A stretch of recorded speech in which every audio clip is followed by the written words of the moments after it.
نیروهای مسلح ما آماده هستند و مسئولین کشور و همه آحاد مردم پشت سر نیروهای مسلح. Pasca serangan udara gabungan yang diduga dilakukan oleh Israel dan Amerika Serikat terhadap beberapa fasilitas militer strategis di Iran, gelombang kemarahan rakyat Iran kini berubah menjadi desakan konkret. Pemerintah harus segera keluar dari kesepakatan nuklir dan membangun senjata nuklir. Analis urusan Iran Mustafa Qasem menyebut jika warga Iran semakin ingin agar Israel hancur. Tuntutan ini menggema di jalan-jalan Tehran, Shiraz, dan kota-kota besar lainnya, baik melalui unjuk rasa maupun di media sosial. Ya, kemarahan di kalangan warga Iran memuncak di Badan Energi Atom Internasional PBB, usai mengatakan Iran gagal mematuhi kewajibannya di bawah Fakta Nuklir dan Israel menyerang negara itu sehari kemudian. Serangan Israel Amerika Serikat terhadap Iran dipandang banyak pihak sebagai bentuk agresi terang-terangan terhadap kedaulatan Iran. Serangan tersebut menghantam fasilitas-fasilitas strategis yang dituding berperan dalam pengembangan drone dan sistem rudal presisi. Sejumlah laporan menunjukkan jatuhnya korban sipil dan militer, serta kerusakan infrastruktur vital. Reaksi di dalam negeri Iran pun membara. Rakyat merasa harga diri nasional diinjak-injak. Dalam suasana duka dan kemarahan, tuntutan agar pemerintah meninggalkan kesepakatan nuklir JCPOA dan segera melanjutkan pengayaan uranium hingga ke tingkat senjata menjadi sangat vokal. Suara dari dalam negeri bergema semakin nyaring. Kalau Amerika tidak patuh, kenapa kita harus patuh? Tuntutan agar Iran membangun senjata nuklir pun tidak lagi sekedar bisikan kecil, tetapi telah berubah menjadi tuntutan politik. Pada tahun 2015, JCPOA lahir dari proses negosiasi panjang antara Iran dan 6 kekuatan dunia, yakni Amerika Serikat, Rusia, Tiongkok, Inggris, Perancis, dan Jerman. Perjanjian ini membatasi program nuklir Iran secara signifikan sebagai imbalan atas pencabutan sanksi ekonomi. Saat itu, masyarakat internasional memuji perjanjian ini sebagai pencapaian besar diplomasi modern.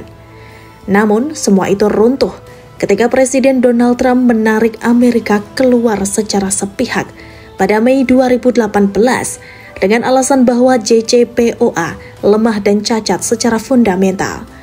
Keputusan ini diambil meskipun Badan Energi Atom Internasional atau IAEA telah berkali-kali mengonfirmasi bahwa Iran mematuhi semua ketentuan teknis dalam perjanjian. Iran telah menunjukkan selama 2 dekade komitmennya terhadap diplomasi dan kesepakatan internasional, namun tetap menjadi sasaran tekanan ekonomi, sanksi, bahkan serangan militer.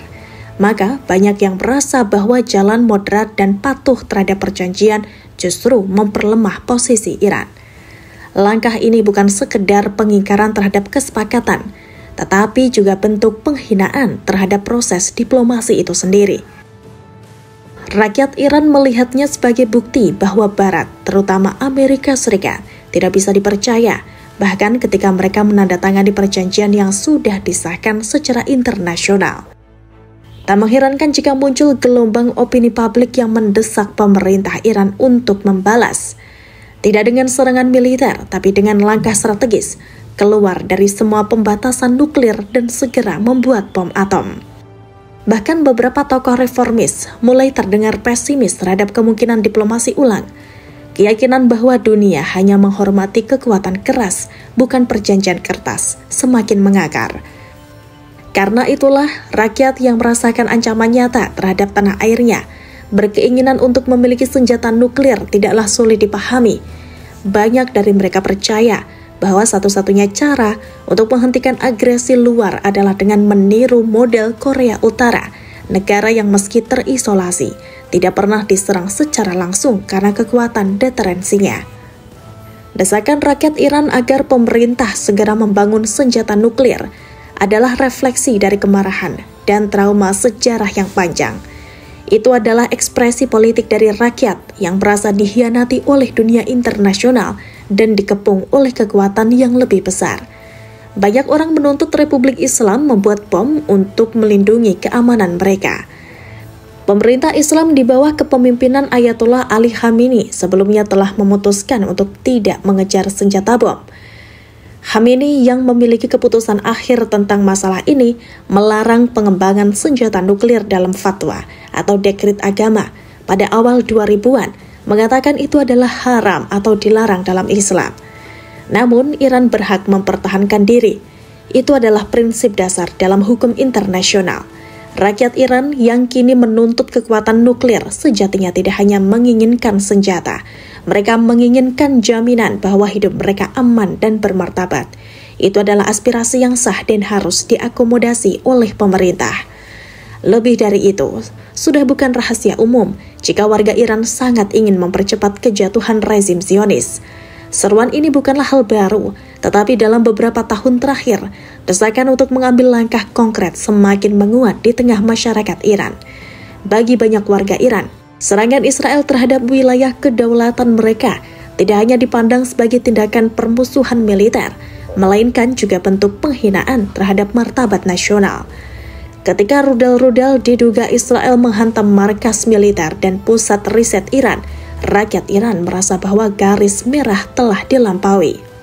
Dalam banyak demonstrasi besar yang berlangsung sejak 2024 hingga kini, spanduk bertuliskan Tel Aviv harus jatuh atau Zionis harus musnah dari peta dunia bukan sekedar slogan, itu adalah ekspresi kemarahan terhadap tatanan dunia yang mereka anggap tidak adil. Aspirasi rakyat Iran untuk menjatuhkan rezim Zionis tumbuh dari rasa ketidakpercayaan terhadap diplomasi internasional yang dianggap berat sebelah.